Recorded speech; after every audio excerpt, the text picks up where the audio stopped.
नमस्कार, news India में आप सभी का स्वागत है और आपके साथ मैं हूं आयुषी नेगी। सीधे ले चलते हैं आपको लखनऊ, जहां इस वक्त उत्तर प्रदेश के अपर मुख्य सचिव गृह अवनीश अवस्थी प्रेस कॉन्फ्रेंस कर रहे हैं।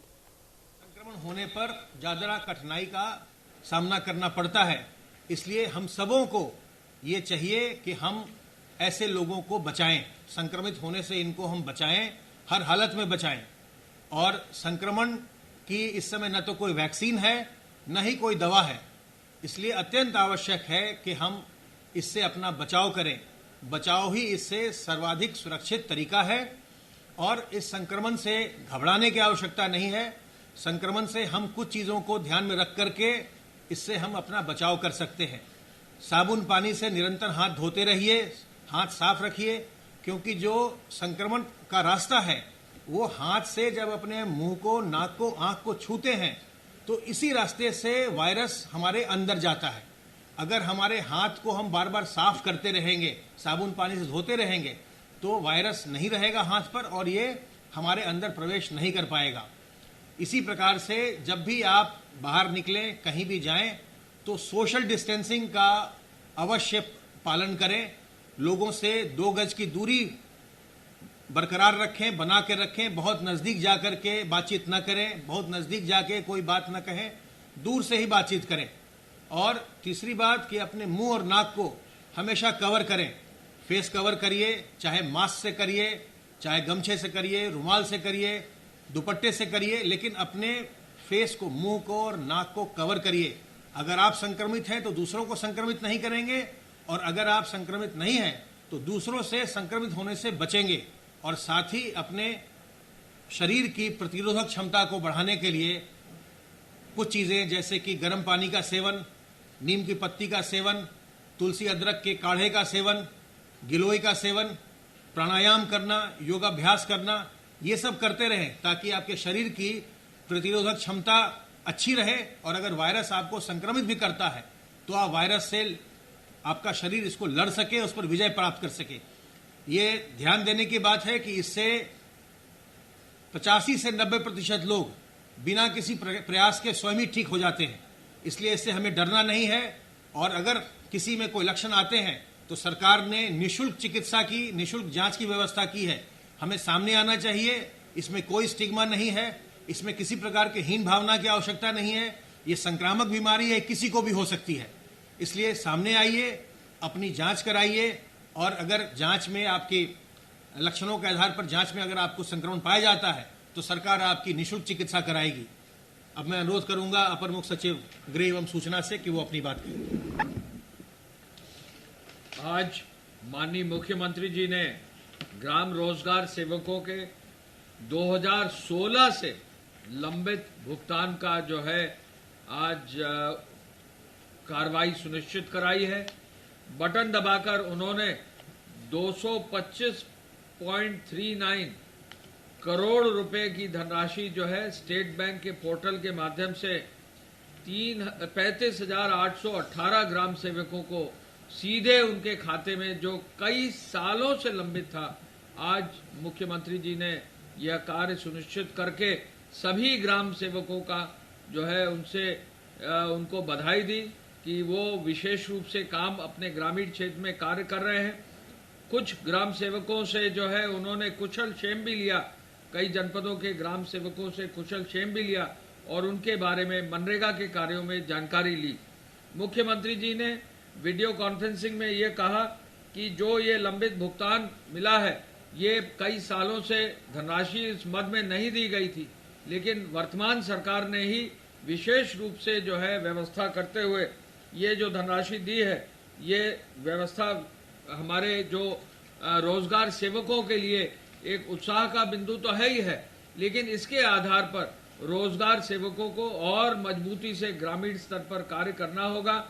विशेष रूप से मनरेगा को और मजबूत करने के लिए जो वहाँ पे श्रमिक हमारे भाई उपलब्ध हो रहे हैं, उनकी और सहायता करके उनको रोजगार के कार्यों से जोड़ना होगा। आप सबको मालूम है कि बड़े पैमाने पर रोजगार सृजन की आवश्यकता है। मुख्यमंत्री जी ने 20 लाख से अधिक रोजगार भी सृजन करने का निर्देश दिया है, लेकिन मनरेगा में ही केवल उन्होंने कहा है कि अभी मनरेगा में जो श्रमिक प्रतिदिन जो है कार्य जो कर रहे हैं, लगभग 23,86,000 कल की सूचना है। इस 23,86,000 मनरेगा के श्रमिकों की संख्या बढ़ाकर 50 लाख करने का निर्देश उन्होंने आज ग्राम विकास विभाग को दिया है।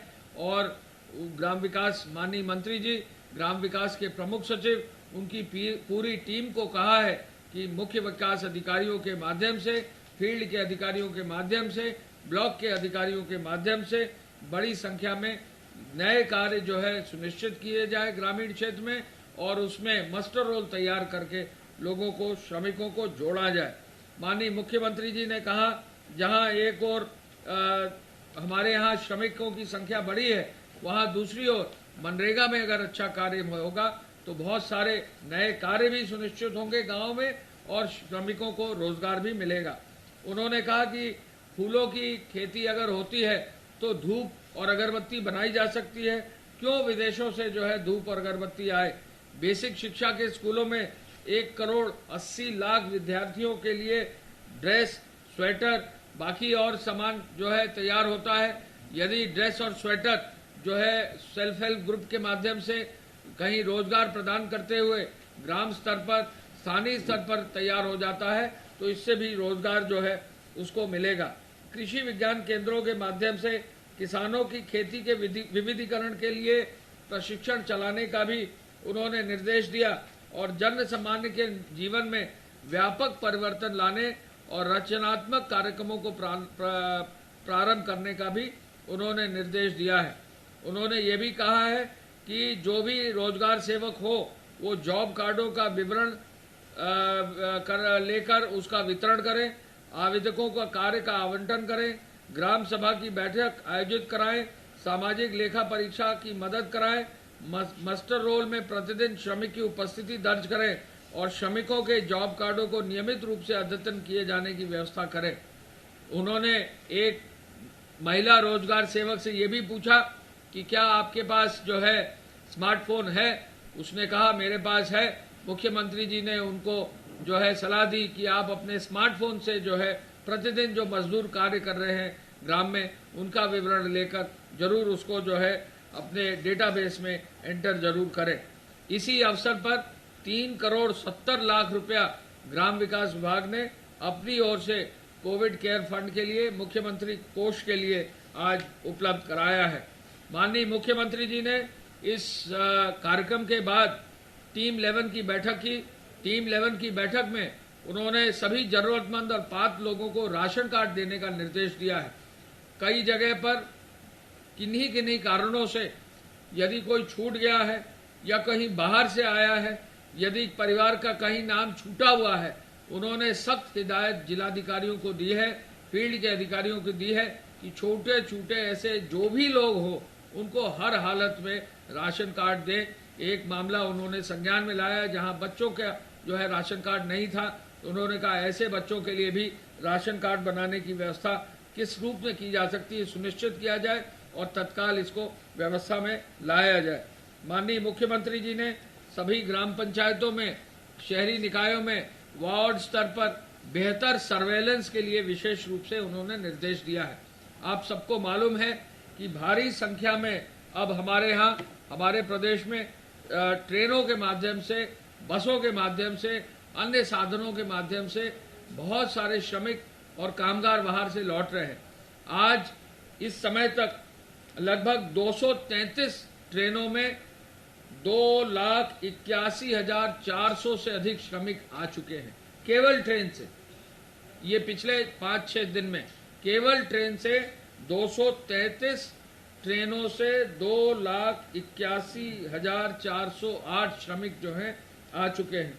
आज 12 ट्रेनें आ चुकी हैं और भी अधिक ट्रेनें आने की संभावना है, और लगभग अन्य प्रदेशों से 190 ट्रेनों की अनुमति अब हम दे चुके हैं जो अगले 2-3-4 दिन में आएंगी, और इसमें भी लगभग 2,24,000 श्रमिक जो है आ सकेंगे। हम लोग जो हमारे प्रदेश में जो व्यवस्था है उसमें अब लगभग 44 रेलवे स्टेशन पर जो जनपद स्तरीय हैं या मंडल स्तरीय हैं वहाँ ट्रेनें आ रही हैं, और बड़ी संख्या में जो ट्रेनें आ रही हैं उनके माध्यम से लोग वापस आ रहे हैं और अंततोगत्वा जो है उनका मेडिकल चेकअप कराते हुए, उनका पूरा विवरण rahat.nic.up में अंकित कराते हुए, उनका स्किल का विवरण लेते हुए उनको होम क्वारंटाइन में भेजने से पहले जो इंस्टीट्यूशनल क्वारंटाइन है वहां पर लाकर उनकी पूरी जो है व्यवस्था करते हुए फिर जो है होम क्वारंटाइन में भेजा जा रहा है। ये जो श्रमिक आ रहे हैं ये आगे कई प्रदेशों से आ रहे हैं। इनमें जो प्रदेश अभी तक जहां से श्रमिक आए हैं वो है गुजरात, जहां से 144 ट्रेनें आ गई हैं, महाराष्ट्र जहां से 31 ट्रेनें आ गई हैं, पंजाब जहां से 38 ट्रेनें आ गई हैं, तेलंगाना जहां से 4 ट्रेन आ गई हैं। हमने 2 ट्रेनें जो है उत्तर प्रदेश के अंदर ही झांसी से पहला जो है ये प्रयास हुआ है कि प्रदेश के एक छोर से दूसरे छोर ट्रेन चलाई गई है। ये पूरे देश में पहली बार ऐसा हुआ है कि प्रदेश में ही एक छोर से दूसरे छोर ट्रेन चलाई गई है। झांसी से भी जो बॉर्डर पर, मध्य प्रदेश के बॉर्डर पर लोग, तमाम सारे लोग आए थे, उनकी व्यवस्था करने के लिए मुख्यमंत्री जी ने विशेष आदेश दिया कि इतनी भारी संख्या के लोगों को आप बस से ना भेजकर ट्रेन से भेजें। रेलवे से हम लोगों ने निवेदन किया, ट्रेन की उपलब्धता सुनिश्चित हुई और 2 ट्रेन डेली अब झांसी के बॉर्डर से सीधे ईस्टर्न यूपी जाने की व्यवस्था की गई है। केरल से 3 ट्रेन आई है, आंध्र प्रदेश से 2, तमिलनाडु से 1 और मध्य प्रदेश से 1 और ट्रेन आई है और राजस्थान से अभी तक 1 ट्रेन आई है और अधिक संख्या में ट्रेनें आने की जो है संभावना है। माननीय मुख्यमंत्री जी ने ये कहा है कि ये जो सभी ट्रेन आ रही हैं इनमें पुनः उस बात का बल दिया है कि जो राशन का किट है, जो उनको खाद्यान्न सामग्री है, वो अवश्य रूप से देख लिया जाए, अच्छी क्वालिटी का रहे और पर्याप्त मात्रा में रहे, जिससे कि उनका 15 दिन जो है पूरा कार्य चल सके। जहां निगरानी समितियों के लिए उन्होंने निर्देश दिया है तो उन्होंने कहा है कि निगरानी समिति में ग्राम प्रधान, ग्राम के चौकीदार, पुलिस विभाग की ओर से आशा वर्कर्स जो हैं, स्वास्थ्य विभाग की ओर से स्वच्छाग्रही, पंचायती राज विभाग की ओर से, युवक मंगल दल, युवा कल्याण विभाग की ओर से और नेहरू युवा केंद्र की ओर से, ऐसे सभी विभागों के ग्राम स्तरीय जो कार्यकर्ता हैं उनको जोड़कर एक पूरा सिस्टम बनाया जाए और ये ऐसा मैकेनिज्म ऐसा तैयार हो कि हर व्यक्ति को निगरानी हो सके और उनकी ग्राम स्तर पर होम क्वारंटाइन अच्छे रूप से हो सके। माननीय मुख्यमंत्री जी ने आज पुनः आगरा, मेरठ और कानपुर के लॉकडाउन को पुनः मजबूती से उसको लागू करने का निर्देश दिया है। कृषि विज्ञान केंद्र और कृषि उत्पादक संगठन को और बढ़ावा देने के लिए उन्होंने कृषि विविधीकरण के लिए लोगों को प्रशिक्षित करने का भी निर्देश दिया है। प्रधानमंत्री किसान सम्मान निधि एवं मूल समर्थन योजना गेहूं क्रय केंद्र की व्यवस्था और बेहतर रूप से जारी हो, किसी भी किसान को प्रदेश में कोई भी कठिनाई न हो, ये मुख्यमंत्री जी का आदेश था। किसानों के हित पर कुछ स्थानों में निजी मंडियां भी स्थापित हुई हैं और प्रमुख सचिव कृषि ने बताया है कि पहली निजी मंडी भी अब जो है प्रदेश में बनकर तैयार हो गई है। नया जो आदेश आया है और इसके तहत नई मंडी को जो है नई मंडियों को आगे बढ़ाने का मुख्यमंत्री जी ने निर्देश दिया है। उन्होंने एपीसी साहब को, प्रमुख सचिव कृषि को, खाद्य आयुक्त को और खाद्य के प्रमुख सचिव को, सबको कहा है कि ये जो मंडियां हैं ये ऐसी जगह बनाई जाए जहां पे किसानों को अधिक से अधिक लाभ हो सके और किसानों को डोर स्टेप पर जो है सभी साधन उपलब्ध हो सके। प्रभावी नियंत्रण के लिए टेस्टिंग और ट्रेनिंग पर विशेष बल दिया है। मुख्यमंत्री जी ने यह भी कहा है कि जो फ्रंटलाइन वर्कर्स हैं उनके लिए जो इक्विपमेंट की आवश्यकता है आज पुनः उसकी समीक्षा उन्होंने की। उन्होंने ये भी कहा कि बरसात के मौसम में संचारी रोगों के रोकथाम के लिए अब तैयारी करनी होगी और इस कार्य के लिए भी उन्होंने निर्देश स्वास्थ्य विभाग को दिया है और स्वास्थ्य विभाग ने भी ये काम जो है संचारी रोग नियंत्रण का, इम्यूनाइजेशन का, जैसा आपको मालूम है, ये पूरा शुरू कर दिया है। जो संवेदनशील जनपद एंसेफेलाइटिस के हैं उनके CHCs को तैयार करने और ग्राम विकास और ग्रामीण क्षेत्रों में, नगर विकास के क्षेत्रों में भी स्वच्छता और पेयजल की अच्छी व्यवस्था करने के लिए, जिससे कि संचारी रोगों का जो है रोकथाम किया जा सके, ये भी निर्देश दिया है। मुख्यमंत्री जी ने क्वारंटाइन सेंटर, आश्रय स्थल पर प्रवासी कामगारों, श्रमिकों का पता और टेलीफोन नंबर, दक्षता का जो विवरण रखने के लिए कहा है। राजस्व विभाग से ये अनुरोध किया है कि इसका विवरण भी वो उपलब्ध तत्काल कराएं, जिससे कि हर हालत में इसको आगे बढ़ाया जा सके। कोविड प्रभावित जो क्षेत्र हैं वहाँ की आर्थिक गतिविधियों को बहाल करते हुए राजस्व वृद्धि कैसे हो, इस पर निर्देश उन्होंने दिया है। माइनिंग डिपार्टमेंट को उन्होंने निर्देश दिया है कि जो भी अभी बरसात से पहले पट्टे हैं उनको तत्काल जो है जारी कर दिया जाए और राजस्व की प्राप्ति भी की जाए। माइनिंग के माध्यम से जो रॉ मटेरियल है उसकी भी उपलब्धता की जाए, जिससे कि कंस्ट्रक्शन एक्टिविटी और बाकी आर्थिक गतिविधियों में इसका लाभ मिल सके। ऐसे में मुख्यमंत्री जी ने ये भी निर्देश दिया है कि जो लॉकडाउन की मजबूती से जो कार्रवाई की जा रही है उसमें उन्होंने समीक्षा ये भी की है कि कितने जो है मुकदमे अभी तक दर्ज हुए हैं ये जो लॉकडाउन के एरिया में। और इसके क्रम में मैं बताना चाहूँगा कि अब तक कुल मिला के 43,000 FIR 188 के अंतर्गत दर्ज हो गई हैं। ये भी मैं बताना चाहूँगा कि कुल अभी तक 1,23,000 अभियोग दर्ज करते हुए अब तक गिरफ्तार लोगों की संख्या 91,000 हो गई है। EC एक्ट पर मूल्य नियंत्रण पर कालाबाजारी ना हो, जमाखोरी ना हो, एक अभियान चलाया गया और आपको मालूम है कि काफी संख्या में अभियोग पंजीकृत हुए हैं। 610 अभियोग अब तक FIR जो है EC एक्ट के अंतर्गत दर्ज करते हुए 778 जो है अभियुक्तों की खिलाफ कार्रवाई करते हुए 280 लोगों को अब तक गिरफ्तार कर लिया गया है। जो हमारे हॉटस्पॉट के क्षेत्र हैं वो अब कुल मिला के 485 हैं जो 318 थाना क्षेत्रों में हैं और इनमें 8,56,000 मकान हैं और लगभग 48,000 की पॉपुलेशन है। कुछ हॉटस्पॉट्स आज कल की संख्या में कम हुए हैं, लगभग 10 हॉटस्पॉट कम हुए हैं और इसके कारण 35,000 मकान हॉटस्पॉट्स के एरिया से बाहर आ गए हैं। इस पूरे अब कोविड के अभियान में जो इमरजेंसी राज्य स्तरीय कंट्रोल रूम है उस पर मजबूती से कार्रवाई की जा रही है और ग्राम पंचायतों में से और ग्राम पंचायतों के साथ साथ सभासदों से भी जो है सीधे जो है संवाद स्थापित करके उनसे जो है संपर्क किया जा रहा है। हम ये आपको बताना चाहेंगे कि आज की तारीख में जो अभी तक उद्योग विभाग की कार्रवाई है वो विशेष रूप से जानकारी योग्य है। उद्योग विभाग ने अब तक जो 71,225 इकाइयों से संपर्क किया, आज की तारीख तक 67,427 इकाइयों में 1,563 करोड़ रुपया 1,563 करोड़ रुपए का वेतन का भुगतान अब कर दिया गया है। अब जो स्थिति है कि जो कंटिन्यूस इंडस्ट्रीज हैं उनमें 734 इंडस्ट्रीज में लगभग 60,000 श्रमिक कार्य कर रहे हैं। इसके साथ साथ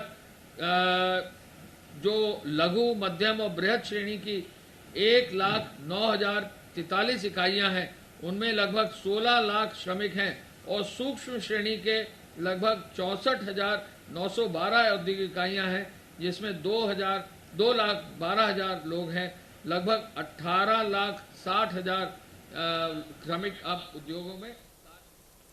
तो कॉन्फ्रेंस सुनी आपने अपर मुख्य सचिव गृह अवनीश अवस्थी के द्वारा, जहां तमाम कोरोना की स्थिति को लेकर अपडेट्स यहां पर दिया जा रहा था, किस तरीके से उत्तर प्रदेश में जो बाहर राज्यों से आने वाले श्रमिक हैं उनके लिए व्यवस्थाएं की जा रही हैं, किस तरीके से जो कोरोना के संक्रमित मरीज बढ़ रहे हैं उनके लिए रोकथाम के लिए तमाम प्रयास यहां पर सरकार उठा रही है और खुद सीएम योगी आदित्यनाथ इस पूरी स्थिति पर नजर बनाए रखे हुए हैं।